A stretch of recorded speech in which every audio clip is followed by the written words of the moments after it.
बच्चों, नमः संस्कृताय।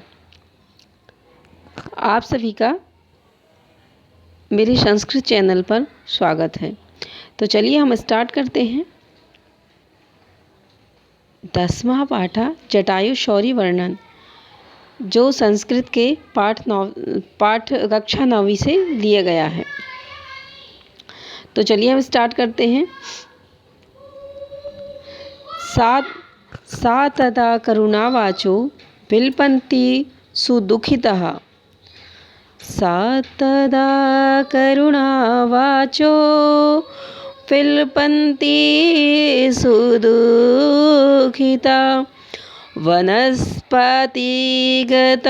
गृद्धं ददर्शयत् लोचना। तो इसमें क्या बताया गया है कि यह जो प्रसंग लिया गया है, यह पंचवटी में जब सीता हरण हुआ था, रावण ने सीता जी का हरण किया था, उस समय का यह दृश्य है।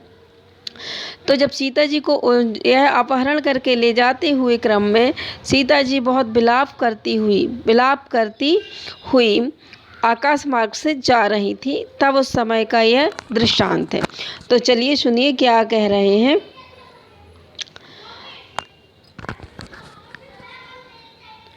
तदा सुदुःखिता करुणावाचा बिलपन्ति आयत लोचना। सा का अर्थ होता है सीता, वह वनस्पतिगत गृद्ध ददर्श।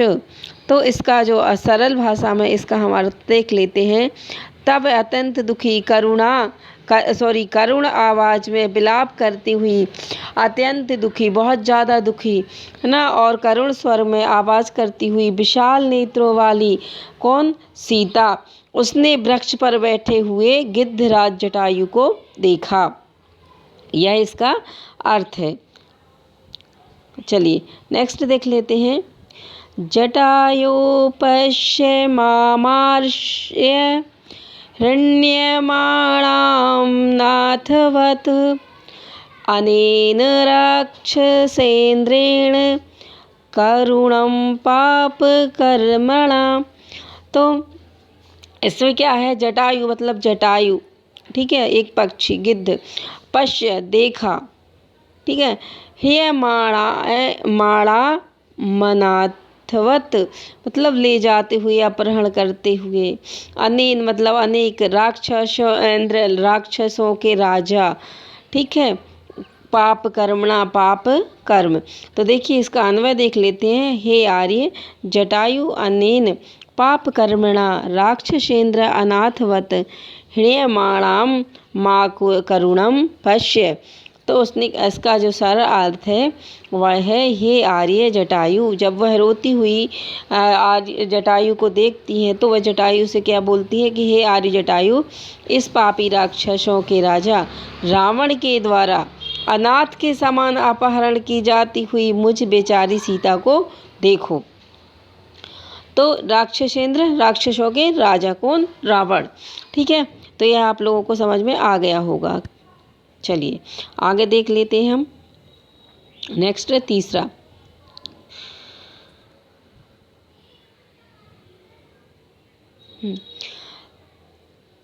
तम शब्दम वसुप्तस्तु जटायुरथ शुश्रुवेव निरीक्ष्य रावणं क्षिप्रं वैदेहीं चाददर्शशः। तो क्या था, जब सीता जी आवाज़ लगा रही थी तो जटायु क्या था? सो रहा था, ठीक है, अर्ध सुप्त अवस्था में था। तो उसने क्या किया? शब्दम, जब उन्होंने देखा तो कैसा था? सुप्त अवस्था में था जटायु, ठीक। फिर उसने क्या किया? रावण की तरफ देखा और वैदेही की तरफ देखा। चलिए इसको देख लेते हैं, इसका अन्वय देखते हैं। अथ सा अवसत सुप्तः जटायु तु तम शब्दम श्रुवे रावणम निरीक्ष्य, मतलब रावण को देखा। क्षिप्तम वैदेही ददर्श च, और फिर वैदेही को देखा। तो इसका अर्थ देख लेते हैं। जब आवाज़ लगाती है सीता जी तो फिर क्या हुआ? तो उसने क्या, अर्ध सुप्त अवस्था में क्या है, सोए हुए जटायु ने उस आवाज़ को सुना और रावण को देखा, शीघ्र ही सीता को भी देखा। चलिए आगे देखते हैं क्या कहता है फिर जटायु। ततः, ततः का मतलब होता है तब, ठीक है। ततः पर्वत शृङ्गाभस्तीक्ष्णतुण्डः खगोत्तमा वनस्पतिगता श्रीमान् व्याजहार शुभां गिरं। तो देखिए पर्वत के समान, पर्वत के समान, पर्वत श्रृंगाभस तीक्ष्ण तुंडः, पर्वत के समान, ठीक है। ततः तब वनस्पति गतः पर्वत श्रृंगाभ तीक्ष्ण टुंडा श्रीमान खगोत्तमः शुभाम गिरिम व्याजहारा। तब पर्वत वृक्ष पर बैठे हुए, पर्वत के शिखर के समान ऊंचे, जब क्या है वृक्ष पर बैठा था तो कौन, जटायु, वृक्ष पर बैठे हुए पर्वत शिखर के समान पर्वत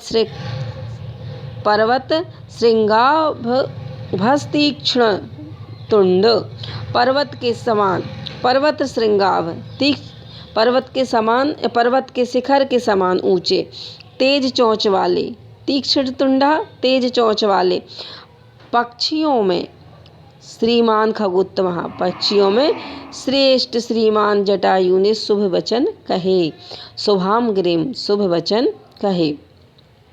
आगे देखते कौन से शुभ वचन कहे उन्होंने। निवर्तय स्मतिं नीचां परदाराभिं सर्नात् न तत् समाचरेद्दोरो यत् परो अस्य विग्रहेत। तो क्या बोलते हैं कि हे रावण, अन्वय में देख लेते हैं। हे रावण, नीचाम मति, जिनकी कैसी मति होती है, नीच, परदार भी मर्सनात् निवर्त्य है, और दूसरे परदार भी मर्सनात् का मतलब होता है पराई स्त्री को स्पर्श नहीं करते, ठीक है। धीरः ततः न त समाचरेत यत् अस्य परः विग्रहेत। हे रावण, नीच बुद्धि, जिनकी बुद्धि कैसी होती है, नीच, नीच बुद्धि पराई स्त्री के स्पर्श से रोको, नीच बुद्धि को, अपनी नीच बुद्धि को पराई स्त्री के स्पर्श से रोको। धीर पुरुषा, धीर पुरुष वह कर्म ना करे जिसकी दूसरी निंदा करते हैं। जो धीर पुरुष होते हैं वह ऐसा काम नहीं करते जिनकी दूसरे लोग निंदा करते हैं। आगे देखिए, अब देखना यह श्लोक। वृद्धोऽयं त्वं युवां धन्वी सारथा कवचीसरी न चाप्यदाय कुशली वैदेही में गवेष्यसि। तो कहते हैं अहम मतलब मैं, जटायु, अहम जटायु वृद्धा, मैं वृद्ध, त्वं तू, सरथा, तू मतलब तू सरथा मतलब रथ युक्त हो, ठीक है। कवची कवचधारी, युवा मतलब युवक हो, ठीक है। सरी चा अपी में, और तुम कैसे हो, बाण लिए हुए हो, ठीक है। अपि फिर भी, वैदेहीम अदाय कुशली न गवेष्यति, फिर भी तुम, जब तक मैं जीवित हूँ, तुम वैदेही को कुशलतापूर्वक नहीं ले जा सकते। तो चलिए इसका हम अर्थ देख लेते हैं। मैं जटायु बूढ़ा, तुम तो रथ युक्त हो, कवच धारण किए हुए, युवा और बाण लिए हुए हो, फिर भी मेरे जीवित रहते सीता को लेकर कुशल पूर्वक नहीं जा सकते हो, ठीक है। नेक्स्ट पर देख लेते हैं हम। तस्य तीक्ष्ण नखाभ्याम, तस्य मतलब उसके, तीक्ष्ण मतलब तीखे, तेज, नखाभ्याम मतलब नख, तू चरणाभ्याम महाबला, ठीक है। चकार बहुधा गात्रे वर्णान्पतगसतमः। तो क्या बोलते हैं कि महाबली जटायु है ना, पतगसत्यमः, पतगसत्यमः का मतलब होता है जटायु, महाबली जटायु। तू तीक्ष्ण नखाभ्याम चरणाभ्याम तस्य गात्रे बहुधा व्रणान् चकारः। तो कहते हैं कि महाबली पक्षी शिरोमणि जटायु ने तेज नाखूनों और पैरों से उसके उसके मतलब रावण के शरीर पर बहुत सारे घाव कर दिए। चकार बहुधा गात्रे, ठीक है, उसके शरीर पर बहुत सारे घाव कर दिए। चलिए हम नेक्स्ट देख लेते हैं। तो अस्य ससरम चापम मुक्तामणि विभूषितं चरणाभ्यां महातेजा बभंजास्य महद्धनः। देखिए, ततः तब महातेजा मतलब महान तेजस्वी, ठीक है, महातेजा महान तेजस्वी, महाबुद्धनु, महाबुद्धनु मतलब जिसके पास बहुत बुद्धि हो, ठीक है, उसको क्या बोलते, उनको जटायु, जटायु को बोला गया है, ठीक है। अश्य मतलब उसके, उसके कौन, रावण के, मुक्तामणि विभूषितम, मुक्तामणि से विभूषित, ससरम चापम चरणाभ्याम बभ्यच, ठीक है, उन्होंने ससरम चापम धनुष और बाण क्या कर दिए, अपने चरणों से तोड़ दिए, चरणों के प्रहार से तोड़ दिए। अब इसका हम देख लेते हैं अर्थ। एक चलिए इसके पश्चात महातेजस्वी जटायु ने उस रावण के मोती मणियों से सुसज्जित बाण सहित चाप वाले धनुष को चरणों के प्रहार से तोड़ दिया। ठीक है, आगे देख लेते हैं 9वां। सभग्न धन्दवा वृथो हताश्वो हतसारिथिः तलेनाभिजघानाशु जटायुं क्रोधमूर्छितः। तो देखिए, सह भग्न धन्दवा, सह भग्न धन्दवा हताश्वः हतसारथि वृथा क्रोधमूर्छितः आशुतलेन जटायुं अभिजघान।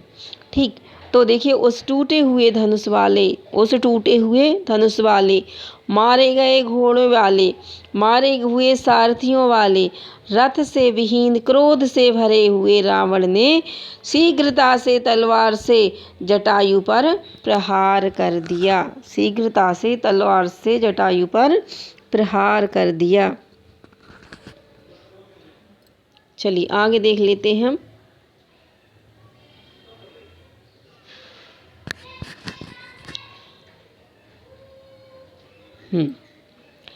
जटायुस्तमतिक्रम्य जटायुत्समतिक्रम्य तुण्डेनास्य खगाधिपः वामबाहुन्दश तदः व्यापहरदरिन्दमः।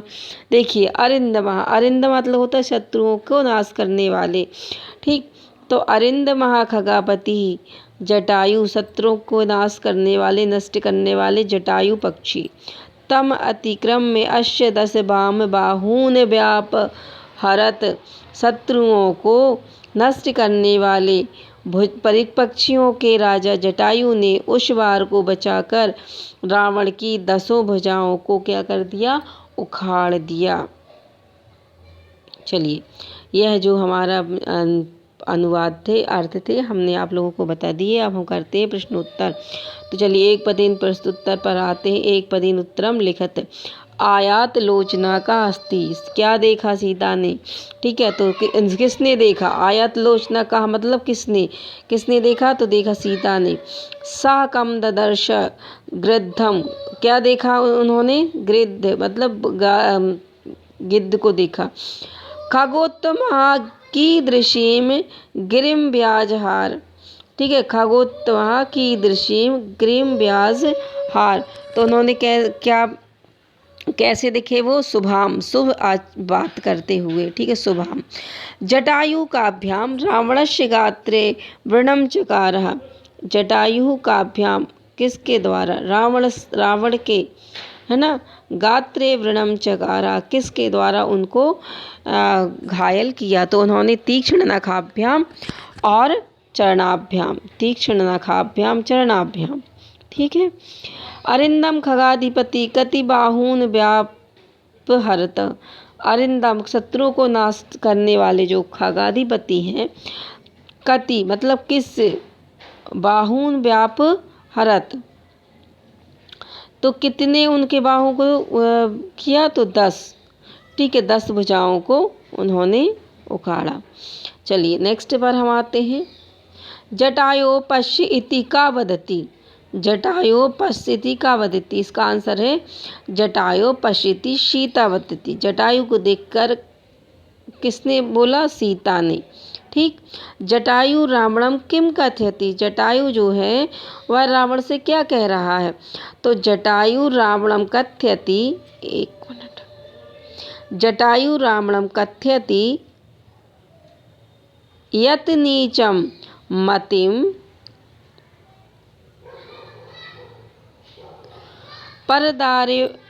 परदाराभिमर्शनात् निवर्त्य धीरः तत् समाचरेत यत परः विग्रहेत, यह उन्होंने बोला।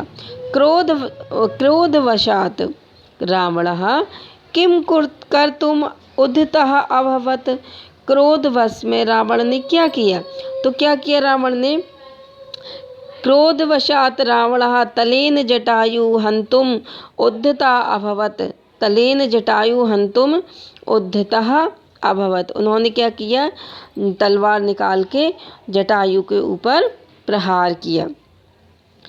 पतगेश्वरा मतलब जटायु को पतगेश्वरा बोला गया है, तो पतगेश्वरा रावणस्य कीदृशं चापम सशस्त्रं बभज्य, ठीक है, तो रावण के कौन से दिखने वाले चाप और सर को, कैसे दिखने वाले चाप और धनुष और बाण को, ठीक है, क्या किया, तोड़ दिया। तो पतगेश्वरा रावणस्य मुक्तामणिभिः विभूषितं चापम सशरम बभंज। चलिए ये हमारे क्वेश्चन हो गए। अब हम देख लेते हैं उदाहरण। नुश्रित्य णिनि प्रत्यय प्रयोग कृत्वा पदानि रचित, उदाहरण में णिनि प्रत्यय लगाकर हमको बताना है। देखिए गुणधन णिनि, गुणिन, ठीक है, क्या आ जाएगा, ना आ जाएगा, गुणिन, इसका क्या बचेगा, ना बचेगा शेष। दान में णिनि प्रत्यय लगेगा, दानिन, ठीक है। कवच में कवचिन, सर में सरेन, कुशल में कुशलिन, ठीक है, धन में धनिन, ठीक है। चलिए अब देखते हैं दंड में दंडिन, ठीक। ये हो गए हमारे प्रत्यय प्रयोग, इनको अच्छे से पढ़ लेना। चलिए हम देखते हैं नेक्स्ट क्वेश्चन पर आते हैं। रावण और जो हमको लिखने हैं, एक मिनट, इसके विशेषण लिखना है ठीक है, हाँ, जो हमको विशेषण इसमें सम्मिलित हैं वो हमको अलग अलग करके लिखना है, ठीक है, जो विशेषण, ठीक है। चलिए देखते हैं हम। युवा, ठीक है, इसमें क्या है, वृद्धा,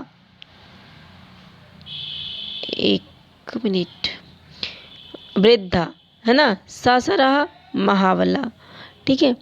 हतस्वः पतगसत्तम, भग्नधन्वा खगाधिपतिः, क्रोधमूर्छितः पतगेश्वरः, सरथः, ठीक है, सरथा, कवची और सरी, ये क्या हुए हमारे विशेषण शब्द।